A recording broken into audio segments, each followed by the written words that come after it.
Merci beaucoup. Comme toujours, j'ai la lourde tâche de faire une petite synthèse de tout ce qui a été dit ici en français, en nous basant bien sûr sur la déclaration que vous aurez bientôt. Donc, je vais sans plus tarder aller dire en fait les points essentiels qui sont dans la déclaration. Mais avant tout, je voudrais dire à toute l'audience ici présente, toute l'Assemblée en fait, que ça fait une année que Hollande existe. Ça fait une année que Hollande existe et que fait ses activités. Donc ça mérite quand même un petit banc de félicitations par rapport aux gens qui se mobilisent au niveau à l'intérieur du pays, à l'extérieur et aussi particulièrement ici à Nouakchott. C'est exactement le 28 mars qu'a eu lieu l'Assemblée qui déclarait officiellement en fait l'existence de Hollande. Donc voilà. Donc je vais sans plus tarder essayer de faire en synthèse en français de ce qui a été dit dans cette déclaration en français. Déjà, l'intitulé de cette conférence de presse, on l'a appelé « Enjeu politique de l'officialisation des langues ». Ça veut dire que l'officialisation des langues est avant tout politique et a une portée politique. Et comme l'a déjà rappelé ici mes prédécesseurs, en fait, on est dans un contexte plus ou moins particulier parce que nous allons vers les élections municipales, législatives et régionales en Mauritanie, d'où d'ailleurs l'ouverture officielle se fera le 27 ou le 28 si j'ai bonne mémoire. Donc pour nous, c'est l'occasion non seulement de faire une conférence de presse pour rappeler l'importance de l'officialisation des langues, mais aussi rappeler qu'il est important pour tout un chacun, surtout aussi les partis politiques et les candidats, de se positionner par rapport à ce sujet que nous trouvons très très important. Et d'ailleurs, c'est la raison pour laquelle cette sortie, les invités officiels sont la presse et les partis politiques. Donc nous remercions la presse qui est ici, nous remercions aussi les partis politiques qui sont là présents aujourd'hui avec nous. Et la déclaration, comme je l'ai dit, vous l'aurez certainement à la fin, mais je m'en vais quand même le dire en synthèse. D'abord, c'est de faire un petit rappel des activités de Hollande. Je pense qu'il y a quelques qui l'ont fait. On a dit que Hollande existe depuis une année, mais ce serait bien de dire depuis une année qu'est-ce que Hollande a fait. Et le rappeler, c'est de aussi rappeler que depuis notre première sortie, c'était en mois de mai, si je peux dire, le 15 mai, voilà, notre première sortie de sitting, 15 avril, c'était aussi pendant le mois de Ramadan en fait.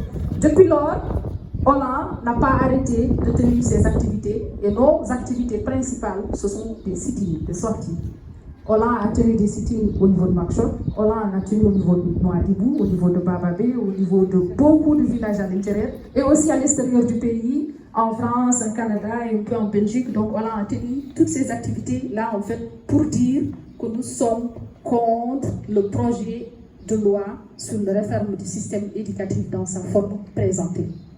Et si vous vous rappelez bien, l'une des activités phares aussi de Hollande, c'était le dernier sitting qui a eu lieu le jour du vote du projet de loi. Vous vous rappelez bien?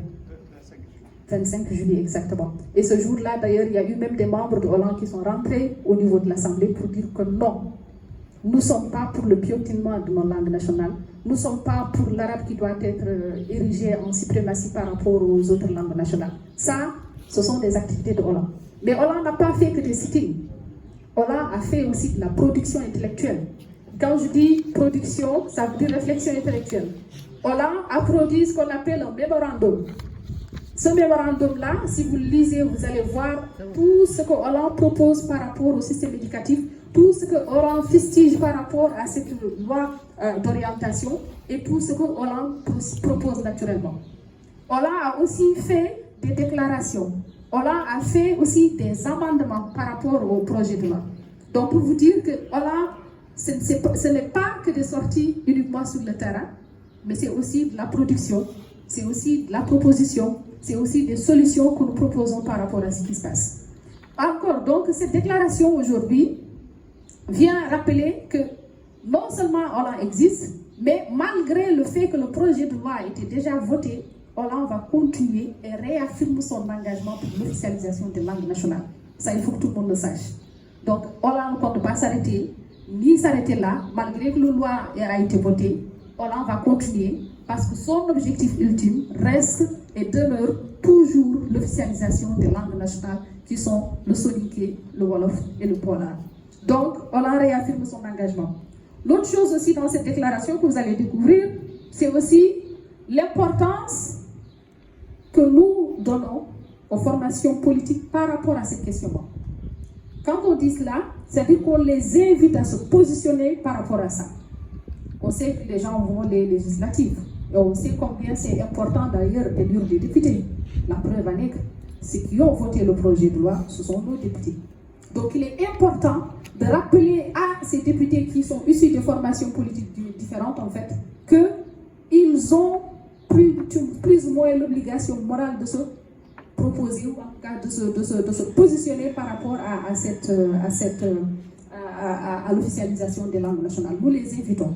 Nous les invitons tous, sans exception, que ce soit des partis de l'opposition, que ce soit des partis de la majorité, tous, à se positionner. Quand on dit positionner, ça ne veut pas dire forcément être pour ou d'accord, mais au moins dire qu'est-ce qu'ils pensent des langues nationales. Parce que pour nous, ça fait partie, encore une fois, des enjeux prioritaires de ce pays. Ça fait partie aussi de nos préoccupations, diverses soient-ils, l'officialisation des langues, il fait partie. C'est pour cela que cette activité avait pour objectif d'avoir les partis politiques, plus aussi la presse nationale et internationale, pour qu'on puisse leur demander et les inviter à se positionner par rapport à ça. L'autre chose aussi qu'on trouve dans cette déclaration, c'est qu'on parle aussi de IPELAN. IPELAN est un institut des langues qui a été mis en place récemment après le vote de ce loi-là. Et nous disons clairement, de manière très claire, et de manière aussi claire que possible, que l'IPELAN pour nous n'est pas motif de satisfaction. Il n'est pas motif de satisfaction. Pourquoi? Parce que nous demandons encore une fois des garanties. Ces garanties, ce n'est rien d'autre que l'officialisation des langues nationales. Quel que soit l'institut qu'on pourra mettre en place, quelles que soient les structures qu'on pourra mettre en place, quels que soient les dispositifs qu'on pourra mettre en place, tant que les langues ne sont pas officialisées et qu'on a cette garantie constitutionnelle que nos langues sont officielles, pour nous, ce n'est pas encore motif de satisfaction. Donc nous disons que nous rappelons encore une fois que l'objectif principal reste l'officialisation de ces langues. Donc voilà. Maintenant, je finirai peut-être par ce point. Je pense que tout le monde l'a dit ici.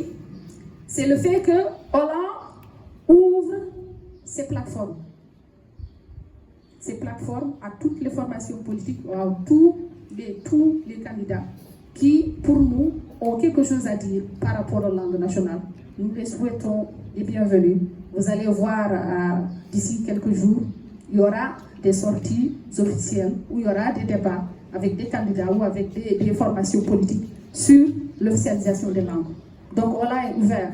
N'hésitez pas, pour ceux qui sont candidats ou ceux qui sont issus des partis politiques, de vous approcher de la commission de communication de Hollande, tout en sachant que ce sont des plateformes qui leur sont ouvertes, où ils pourront parler de leur position de manière très libre, de manière très directe sur les langues nationales, que nous considérons comme étant l'un des objectifs un peu très importants pour nous par rapport à ces élections. Et puisqu'on sait l'importance de ce que c'est d'être élu, on sait aussi quelles sont les prérogatives, notamment les prérogatives des députés. Donc nous les invitons à débattre avec nous, nous les invitons à parler de leur programme s'il y a bien sûr des points qui interpellent les langues. Nous les invitons à débattre sur toutes les langues. Quand je dis toutes les langues, c'est Pulaar, Wolof, Soninké, français, arabe. Donc voilà. Et merci beaucoup, j'espère que le résumé a été fidèle par rapport à la déclaration.